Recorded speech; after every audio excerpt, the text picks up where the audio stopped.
وسهلا بكل الذين ينضموا للاستماع إلى راديو بلدي أول راديو عربي أمريكي ويعنى بقضايا العرب في المهجر. برامجنا في راديو بلدي كل يوم جمعة من 8 وحتى 9 صباحا مع ليلى الحسيني في بث حي ومباشر عبر WNZK راديو 690 AM. صباح الخير بلدي، صباح الخير لكل مستمعينا. Welcome to Radio Baladi, the first Arab, Middle Eastern and American simulcast radio show. Radio Baladi is broadcast every Friday morning on WNZK 690 AM from 8 until 9 Eastern Time on Good Morning Michigan with Layla Al-Husseini. Our call-in number 248-557-3300. And now, stay tuned for the best radio talk show on Arab and American issues with your host, Layla Al-Husseini.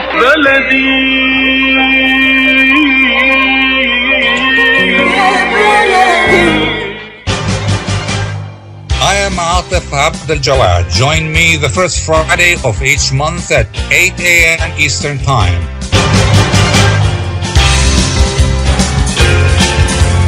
I will be discussing some of the most important issues and events in the Middle East live on America's Voice of the Arabs.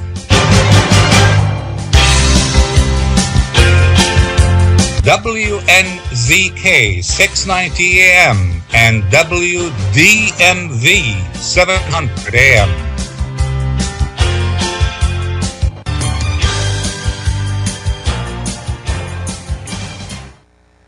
Good morning. While Iraq still struggles to form a new government following its recent elections, demonstrations broke out in several cities protesting not only poor services but also Iran's influence in the country. Gulf countries are reported to be exploiting and encouraging the protests. And while the election results were an indication of increasing Iranian influence, they also display the independence of the Iraqi people, including Iraqi Shiites. The Iraq events take place amid increasing tensions between Iran and the U.S.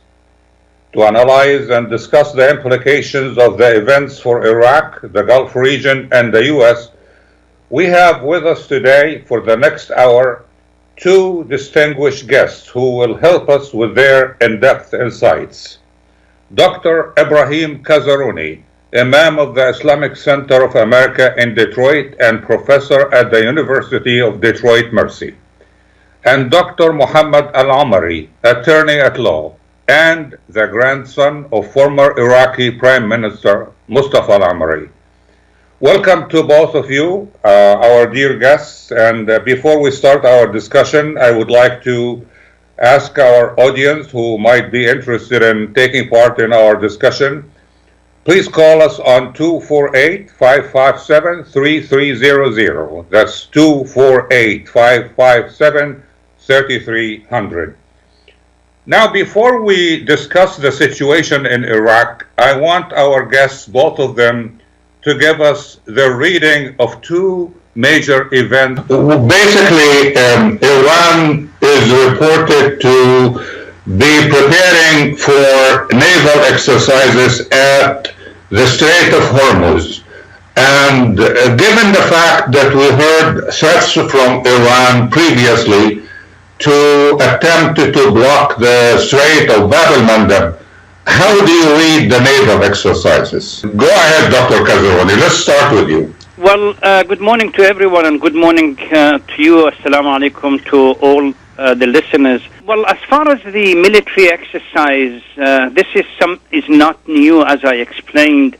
It's been going on. Iran has been exercising and training its soldiers, whether it's land, sea, or air.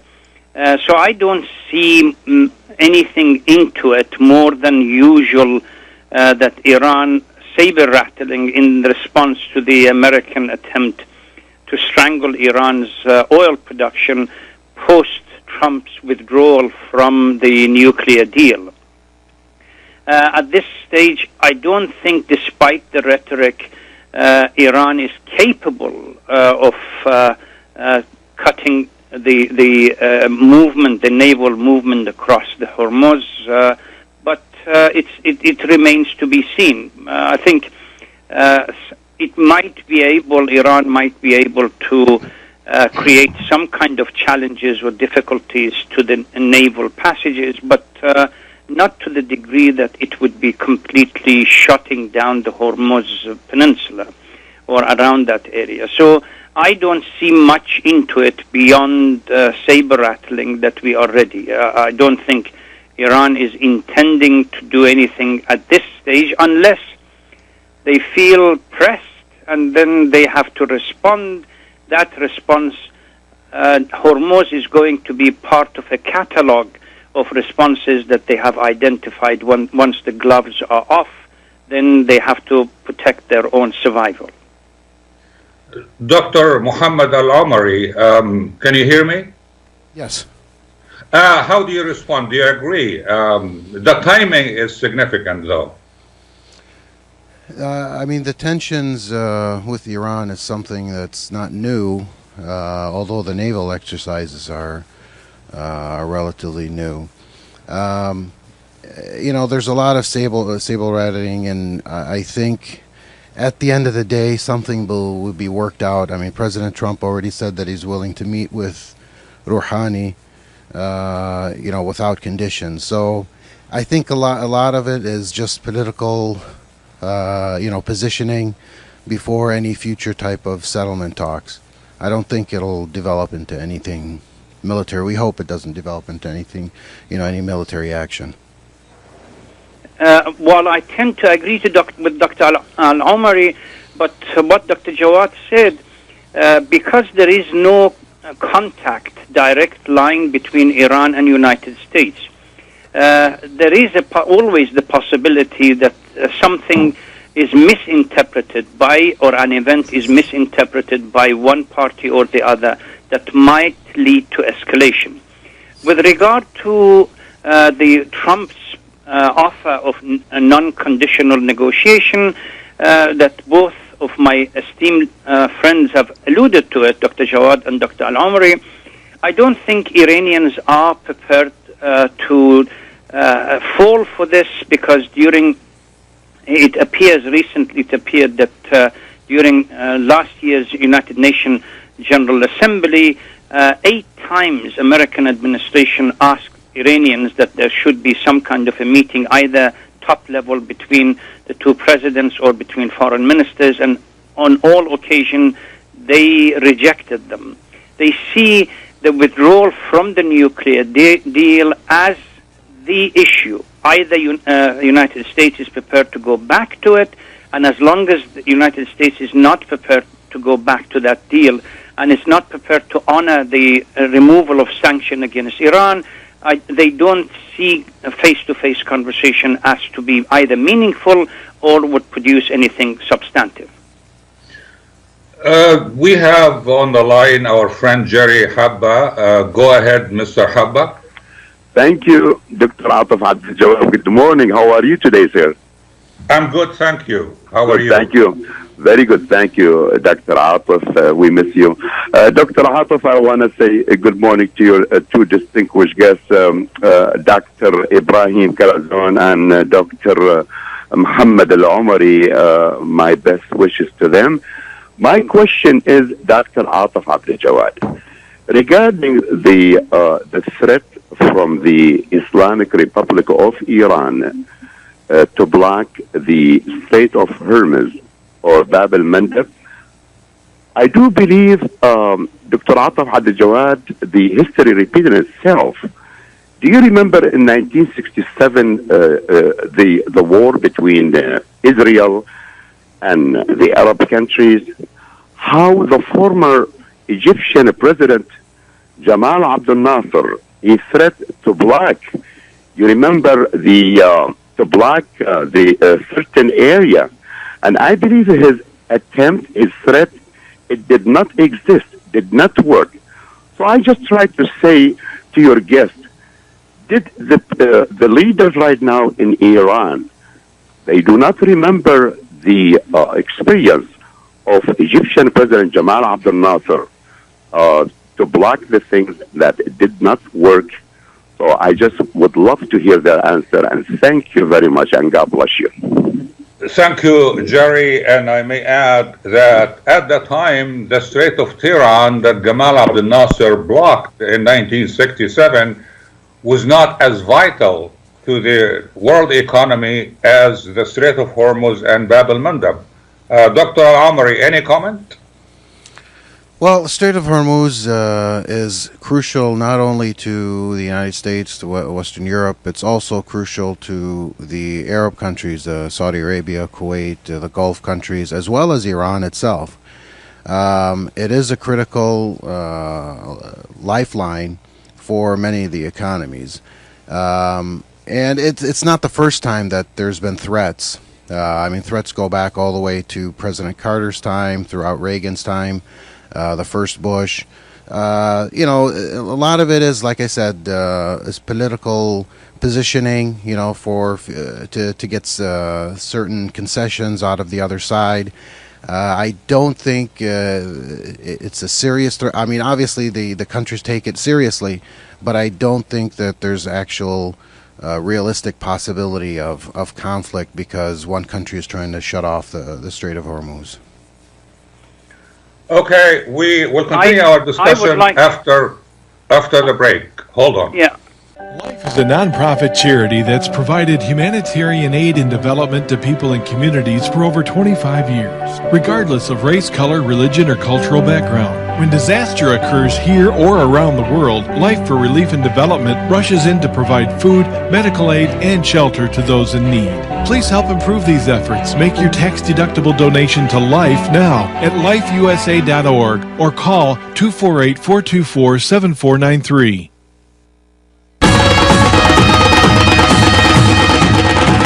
بدأناه معكم وعاهدناكم على أن نستمر بمزيد من المتعة والعروض الحصرية على قناتي زي ألوان وزي أفلام. زي ألوان هي أول وأكبر قناة مسلسلات عربية هندية في أمريكا. أضخم الإنتاجات، مسلسلات حصرية، ومع زي أفلام فأنتم على موعد مع مغامرة جديدة كل يوم لاكتشاف سحر بوليوود. تابعوا حصريا قناتي زي ألوان وزي أفلام الآن في أمريكا على ديش نتورك وسلينج تي في. When you're looking for the best in optical care, Dr. Imad Nakash is your doctor to see. With years of experience and thousands of successful procedures performed, you can trust your eyes to Dr. Imad Nakash. See Dr. Imad Nakash and his professional staff for your eye care needs. There's 2 locations to serve you. In Hazel Park, call 248-336-3937. 248-336-3937. In Rochester Hills, call 248-299-3937. That's 248-299-3937. أسواق زمزم الواقع على 24065 أورشد لك في مدينة فارمington هيلز ترحب بالجالية العربية والكلدانية. تنزيلات كبيرة على عموم المواد الغذائية في يوم الأربعاء من كل أسبوع. لا تنسوا فريش كاري اوت، جميع انواع المعجنات، وايضا صواني الكمبو المشكله والصمون الحار. لحوم حلال الجاليه العربيه والاسلاميه، الملحمه باداره قصاب الجاليه المعروف سلوان جربوع. زوروهم على 24065 اورشد لك في مدينه فارمington هيلز او اتصلوا بهم على 248-476-0300. اسواق زمزم للمذاق عنوان لجميع طلباتكم. اتصلوا على 248-476-0300. اسواق زمزم للمعامله الراقية وكرم الضيافة عنوان. The Rama Relief Foundation provides humanitarian aid into areas inside of war-torn Syria, as well as aid to the refugees who have fled to the neighboring countries in the Middle East. The foundation offers food baskets, container shipment, mental health, education, soup kitchens, and more. Go to ramarelief.org or call 248-990-4247. Any donation amount made to Rama will go to sustaining many lives. Call now 248-990-4247. I am Atef Abdel Gawad. Join me the first Friday of each month at 8 a.m. Eastern Time.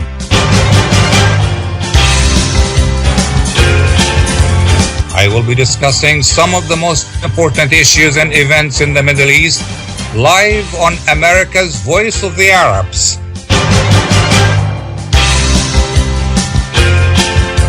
WNZK 690 AM and WDMV 700 AM.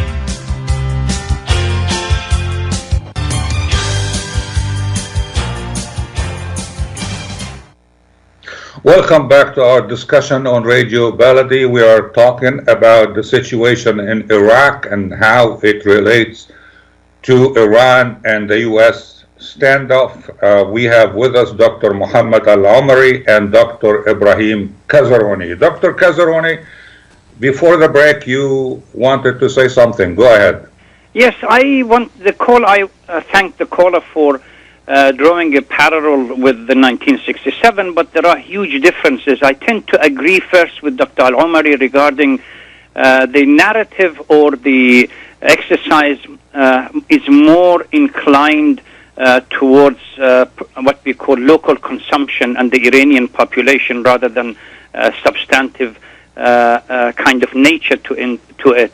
But the Strait of Hormuz, the significance of it is not the same as 1967 Jamal Abdel Nasser attempt, and the power are different as well. Jamal Abdel Nasser, unfortunately, at that time did not have huge military naval power.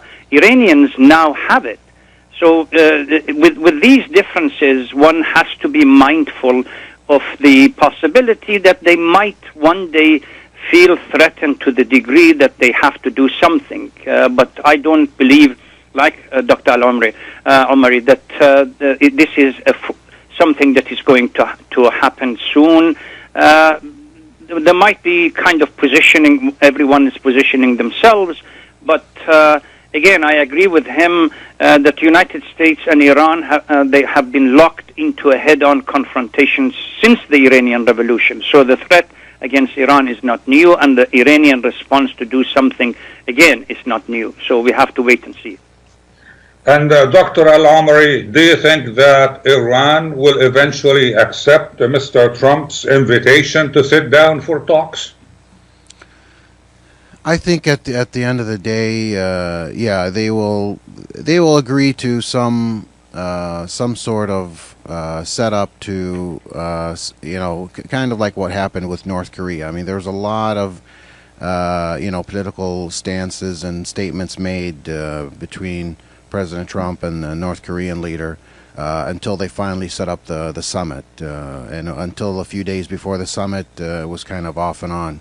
So at the end of the day, I don't know who the Iranian leader will be that will meet with President Trump, but at some point I think there will be some type of meeting, and they go back and forth as far as what the topic is going to be, whether it's going to be the nuclear deal or sanctions or combination of different ideas. I think eventually there will be a meeting. Dr. Atef, I also wanted to say that what's going on in Iraq in the last several weeks, some of it has to do with the U.S.-Iranian tensions, but some of it is local. A lot of the complaints, a lot of the protests, the demonstrations are about basic services, the corruption that's rampant throughout the different government agencies, and we know about the election, a lot of the complaints of fraud, and now they're doing a recount of the election votes.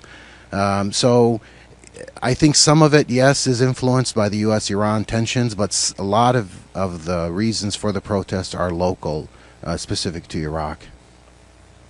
And Dr. Kazerooni, do you agree that the reasons are basically local?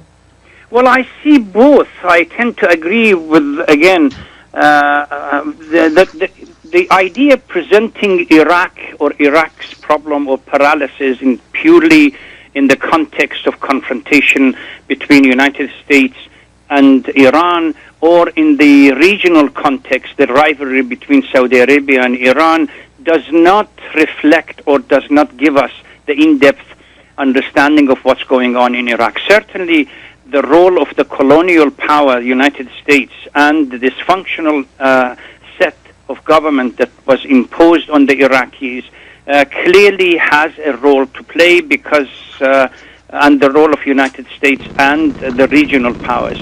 But we should not discard huge amount.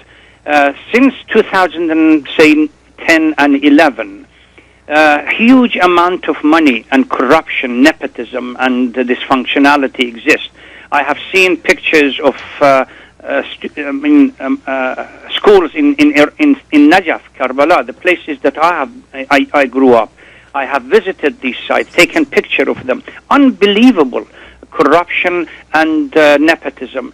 Iraq today might so-called be free in a sense that people can go to the polls and vote, but nothing has changed. These issues, socio-economic issues, have been one of the underpinning for the Arab Spring of the 2011, and I believe today plays a major role in Iraqi uprising, whether it is in Shia or Sunni or anywhere else. We have our friend Jerry Habba again on the line with a short question, as he says. Go ahead, Jerry. Thank you, Dr. Atef Abdel Gawad. I'm sorry, I don't want to take too much time. But to your guests, I want to ask them a question. If the White House gets close to Tehran, and if, let's say, United States President Donald Trump have a meeting with Iranian President Hassan Rouhani, my question will be, how the Kingdom of Saudi Arabia will react to this action if it happens, and how Turkey will respond to that, especially nowadays. There is a lot of talk, not a very good, like a Cold War between Turkey and the United States regarding the pastor who is captured in Turkey. So I would love the answer exactly how Saudi Arabia will react to American-Iranian relationship, and thank you very much. Okay, let's have an answer from both our guests. Dr. Alomari, go ahead. For Saudi Arabia, due to the close relationship and the alliance that goes back to the 1940s, generally, there's going to be a lot of consultations back and forth, but generally Saudi Arabia, I think, will be relieved to have the United States work out some type of settlement with Iran, in the sense that it will cool down the tensions, because it's not to Saudi Arabia's interest or the Gulf, the Arab Gulf countries, to have a conflict with Iran. So to have the United States in the forefront of that negotiations, I think would put Saudi Arabia at ease. As far as Turkey, despite the current issue that it's with the pastor and other problems that were associated with the attempted coup, the failed coup in Turkey, and the back and forth between what happened with some of the Turkish diplomats and U.S. diplomats, I think at the end of the day, both the U.S. and Turkey see as it's a strong relationship. Turkey's a NATO partner. There's always going to be squabbling, but at the end of the day, the U.S. is Turkey's back as far as defending Turkey as a nation, and certainly they wouldn't want any serious conflict with Iran. So I think both Saudi Arabia and Turkey would be relieved if the United States worked out some type of settlement with Iran. And do you agree with that point of view, Dr. Kazerooni? We know that Saudi Arabia, for example, didn't like President Obama because he adopted a softer line toward Iran. I think to understand the role of Saudi Arabia in the region, we really need to assess the question that was posed to us. There is a perception that Saudi Arabia has an independent foreign policy, that they can stand up to United States and say yes or no. I don't believe that power exists. United States is the one who dictates. Saudi Arabia is the regional allies, and if and whenever, as Dr. Alomari said, that whenever that takes place, and by the way, for such a meeting to take place, the Iranians and the United States have to have some kind of interest or something that benefits both of them. I totally concur with his assessment that with regard to which president is going to be, we don't know whether it's going to be the life of Rouhani or anybody else. But certainly for the Iranians to come to the negotiating table, they have to get something out of it. As far as how Saudi Arabia is going to react, if United States finds a solution, some kind of rapprochement and a formula to be able to sit with the Iranians at the table, then the Saudis would fall in line. They cannot stand up to United States. The reason why they are flexing their muscles these days, because United States is in confrontational zone, and the role of regional allies, including Israelis, Turkish, as well as Saudi Arabia and others, are to support United States interests. And that is one of the issues that we have to address when we come back to Iraq and post-election political dynamics. The role of Saudis in protecting United States interests in Iraq. I don't believe that Saudis will have any qualm in resisting United States if United States is able to come up with a solution with the Iranians. Dr. Alomari, you talked about the protest in Basra and other cities in Iraq, and you said that the reasons are mainly local. Now, there are reports that Saudi Arabia and other Gulf countries are exploiting or encouraging those protests. How true that is in your view? I mean, I don't have any facts to verify it or negate it. Like I said, in Iraq, there's been a whole host of different issues that people have been protesting for the last, would say 15 years, but probably in the last 8 or 9 years. Before the last war against ISIS and the destruction of half the cities in Iraq, Ramadi and Mosul, and the Salah ad-Din and those other areas. We had protests in Anbar, we had protests in some of these cities, a lot of for the same reasons, for corruption, for non-representation, for a lot of political issues that people were demanding. After the war, now we have calls for reconstruction, because we have millions of people that have been internally displaced in Iraq, that have no homes to go back to, and they're living either in abandoned buildings or in refugee camps. And so what happened recently in the south, it started in Basra, it went to other cities, Diwaniyah, Lidhiqar, some of these other southern cities, is you have a situation where you have this huge budget, the Iraqi central budget, over $100 billion, but very, very little of it actually reaches the common person. And so, for instance, electricity, the biggest complaint has been electricity. Iraq only provides about half of what the electrical needs of, it's about 30 megawatts. The government industries and the private sector only provides about half of that.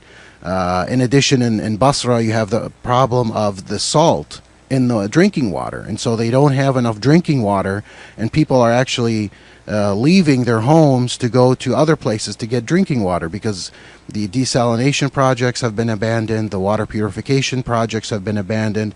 So there's a general protest against government corruption, ineffectiveness, not providing the basic services, and this goes across all the different segments of societies, whether it's in the south, among the Shia, among the Sunni, among the different sectors of society. It's become so widespread where billion-dollar projects are just going into the pockets of these bigwigs, and the common person is not benefiting anything, and he's actually suffering. And so I think the protests, if they're not addressed, they're going to get worse. Dr. Kazerooni, any significance behind the geographic location of those protests or demonstrations? Well, as Dr. Alomari said, although the media paid attention to the uprising in the Shia zones, the uprising, or at least the protestation, has been right across in Baghdad, even in Sadr city, in the north and the south. It clearly indicates that we really should not, we should position the reaction to the causes, which is primarily socio-economic factors. I remember going to Iraq during the occupation, and I have pictures of how little electricity and water was in cities like Najaf and Karbala. And going after and seeing the same thing exactly a few years ago, after many years of so-called liberation from the American rules, that they have not been able to do anything. So clearly, nepotism, this kind of gang business, whether it's Maliki and Hizb al-Da'wah, whether it's Ibadi, whether it's Alawi, whether it's anybody else, it seems to the average Iraqi Joe on the street that these people, the politicians, have no interest of the people in mind, and the only thing that they care about is to get their pockets and their bank accounts, and they become as rich as possible, and they have become billionaires at the expense of the Iraqi people. The oil industry is in a shamble. Electricity doesn't exist, and you remember a few days ago Basra scored 52 or 53 degrees centigrade, which is around 130, close to 130 something Fahrenheit. And with, just imagine living in that heat and humidity with no electricity, no proper water, no sanitation, nothing. It would turn anybody, whether they are Shias or Sunnis, into an opposition force trying to force the regime to change. I think we should focus more on while not discounting on the macro level, the role of United States and its regional allies on the one hand, including Saudi Arabia, and in opposition to Iran and its own regional supporters. But if socio-economic factors are addressed, I believe you will see much more stable Iraq rather than what we have today. We'll continue our discussion after the break. Please stay with us. Ziyad brand. Quality products from our family to yours. Ziyad Brothers Importing offers the finest quality products, including brands like Sultan, Kraft, Nestle, Hook, Rico Picon, Donna, and many more. Ask your retailer to carry these fine products because you deserve the very best. For more information, visit our website at www.ziyad.com. That's www.ziyad.com. Ziyad, quality products from our family to yours.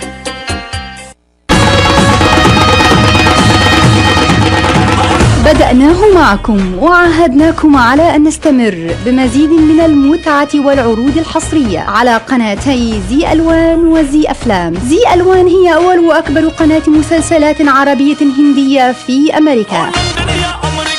أضخم الإنتاجات، مسلسلات حصرية، ومع زي أفلام فأنتم على موعد مع مغامرة جديدة كل يوم لاكتشاف سحر بوليوود. تابعوا حصريا قناتي زي ألوان وزي أفلام الآن في أمريكا على ديش نتورك وسلينج تي في.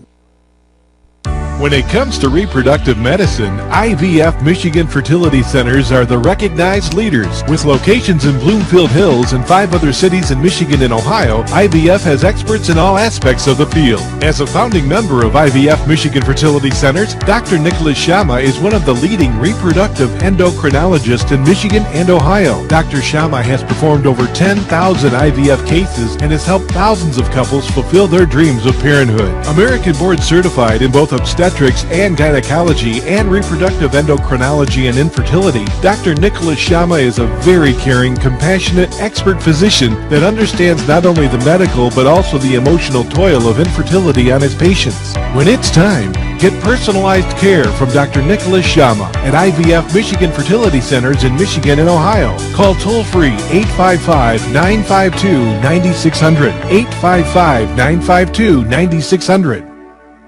Life is a nonprofit charity that's provided humanitarian aid and development to people and communities for over 25 years, regardless of race, color, religion, or cultural background. When disaster occurs here or around the world, Life for Relief and Development rushes in to provide food, medical aid, and shelter to those in need. Please help improve these efforts. Make your tax-deductible donation to Life now at lifeusa.org or call 248-424-7493. I am Atef Abdel Gawad. Join me the first Friday of each month at 8 a.m. Eastern Time.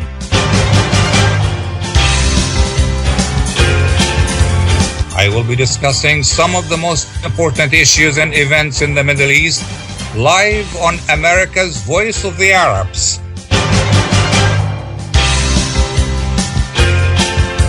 WNZK 690 AM and WDMV 700 AM.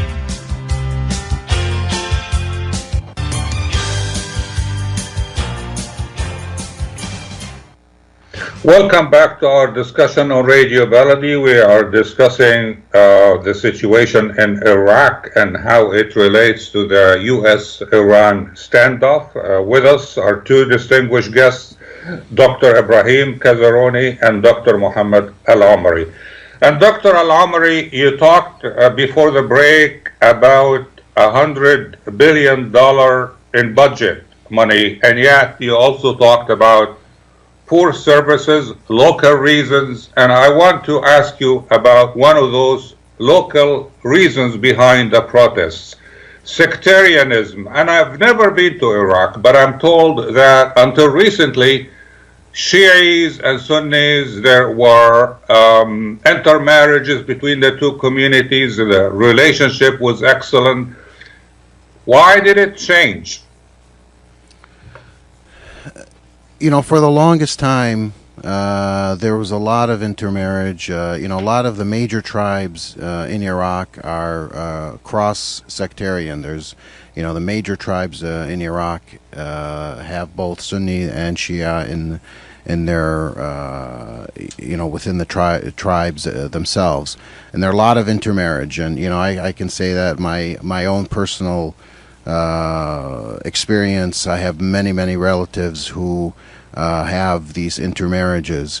Unfortunately, after the 2003 invasion, where the U.S. military basically imposed these political parties into power, a lot of these parties thrive on this sectarian extremism, where they demonize the other side. The one sect is the bad guy. He's the terrorist. He's this whatever. And so you have a lot of policies that were pushed by since 2003, where have alienated people, and the government jobs, whether it's the army, when they got rid of the army, they got rid of all the internal security forces. These political parties populated the army, populated the police and internal security and whatnot, and so it became very sectarianized. And so these political parties who have militias, they were able to control the internal security. And so what happened, it had this alienation process where people began to think, okay, you're from this sect, I'm from this sect. That means I can get a job, you can't get a job. And so on and so forth. And, it's obviously developed for a period of time, 2006, 2007, into a civil war, and then you had the war against the terrorist groups, 2012, 13, 14. Maybe it's calmed down a little bit as far as the conflict, but there is this feeling in Iraq, especially among one sect primarily, that they feel that they are not represented properly. They don't have opportunity for jobs. They don't have the proper representation in the government. And so these political parties that were installed in 2003, they're still in power today. And as I agree wholly with Dr. Ibrahim when he said that these people, these political parties, they control the budget, they enrich themselves, they have all these big, humongous project, boondoggles where billions of dollars are supposedly spent on whether it's electricity, roads, whatever other infrastructure. In actuality, it's going into their pocketbooks, it's going into their bank accounts, and the common man is not benefiting anything from it. So you have all the corruption and billions of dollars, and then you have these old sectarian policies that really haven't been rectified. And it's brewing, Iraq is brewing, and, it has to be addressed. Otherwise, things are going to get worse. Dr. Kazerooni, as you heard, Dr. Alomari is talking about sectarian extremism that was produced by the U.S. invasion of Iraq in 2003. Do you agree? Yes, I do, because now in academic discussion and academic literature, huge amount of literature exists that finding a fault line, as they said, and creating discontent and going back to the sectarian division was part of American policy to divide and conquer and divide and rule. General Petraeus, I remember in 2004, 2005, huge amount of money was spent for one militia against the other. So literally they wanted to stay in Iraq at the expense of fracturing the Iraqi community. But going back to the point that Dr. Omari raised quite correctly, I come from Iraq and I come from Najaf. I used to travel inside Iraq from the south to the north. The diverse community structure, nobody talked about your, religious or theological or jurisprudential schools. Traveling to the north, nobody asked, okay, you are from Najaf. Najaf is a Shia city. What are you doing, say, in Samarra or in the north, in Mosul, Kirkuk, or anywhere else that the dominant juridical school is Sunnis? The same way as when they came from the north down, nobody asked them. I had seen all sects coming to the mausoleum in Najaf and praying. So these ideas were used deliberately to fracture. And in addition to that destabilization, once you have the infrastructure destroyed, people, again, this is another academic issue that going back to the identity dynamics, exactly who we are in the light of the current situation. And then naturally, when we see the crisis, one has to redefine who we are. If this was not enough, the government in Iraq, since coming to power, both in Maliki's time, before it and after, they have really have not paid any attention to the reality of Iraq, the fact that Iraq is a multicultural, multi-faith structure, and they have to address all these issues. So if they started giving more kind of benefit to the Shias at the expense of the Sunnis, one of the problems that we have with the Iraqi constitution is that it literally consolidates the sectarian divide. Certain seats for the Sunnis, certain seats for the Shias, certain seats for the Kurds, certain seats for the Arab. We have seen the paralysis in Lebanon with this kind of reality. And unfortunately, instead of opening it up, one man, one vote, or one woman, one vote, or one person, one vote, and people would elect people based on their capability of dealing with Iraq as one unit rather than Shia, Sunni, Kurd, or Arab. This is what we have to deal with these days. And because of this reality, it gives opponent of or people who want to interfere in Iraq the chance to be more successful, whether Saudis that have gone through a number of phases in their role in Iraq, or the Iranian, or anybody else. We'll discuss the role of the militias in Iraqi politics after the break. Please stay with us. Are you going to start a restaurant or a grocery store soon? Do you need floor plans and designs? Call Naji Abood at 734-744-9796. Do Do you want to buy kitchen and restaurant equipment at discount prices? Call Naji Abood now, 734-744-9796. New Concept Products and Design, the trademark of kitchen equipment. 5% discount on all purchases of $75,000 or more. New Concept Products and Design, new location, 31185 Schoolcraft in Livonia. Learn more at www.newconceptproducts.com. Call Naji Abood, 734-744-9796.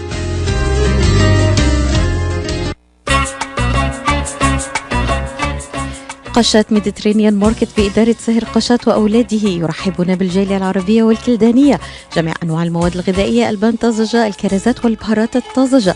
داخل الأسواق مطعم ميديترينيان شيش كباب يقدم يوميا جميع أنواع الكباب، المقبلات العربية العراقية وصواني الكامبو المميزة. تفتح الأسواق من 8 إلى 9 مساء من الاثنين وحتى السبت، ومن 8 صباحا إلى 9 مساء يوم الأحد. تقع الأسواق على 32839 نورث ويسترن هايوي في مدينة فارمينغتون هيلز. لحوم حلال للجالية الإسلامية. لطلباتكم من المطعم كول 248-538-7855. That is 248-538-7855. قشة ميديترينيان ماركت، خدمة متميزة ومعاملة راقية. The Rama Relief Foundation provides humanitarian aid into areas inside of war-torn Syria, as well as aid to the refugees who have fled to the neighboring countries in the Middle East. The foundation offers food baskets, container shipment, mental health, education, soup kitchens, and more. Go to ramarelief.org or call 248-990-4247. Any donation amount made to Rama will go to sustaining many lives. Call now 248-990-4247. I am Atef Abdel Gawad. Join me the first Friday of each month at 8 a.m. Eastern Time.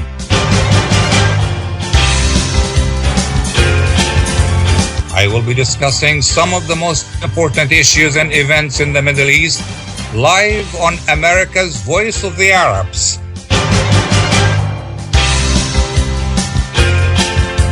WNZK 690 AM and WDMV 700 AM.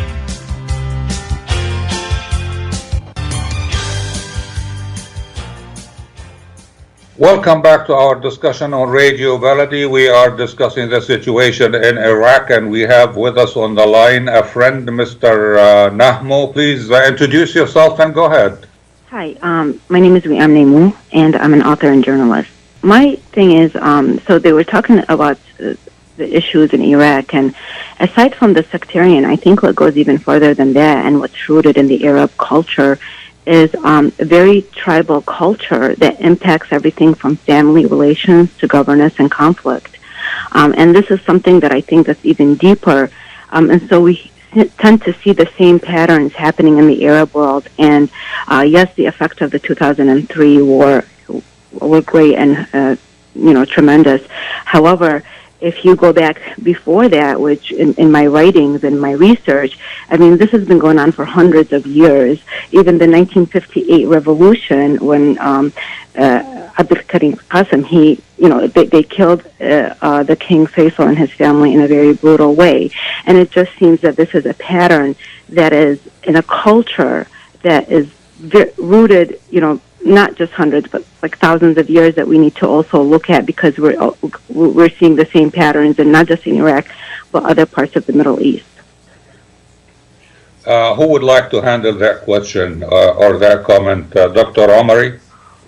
I'll let Dr. Ibrahim answer it first. Thank you. Thank you, Dr. Omari. Well, what the caller alluded to is said to a degree is true. You have to understand there was a huge amount of time that required for what we call the construction of the post-Sykes-Picot construction of a state.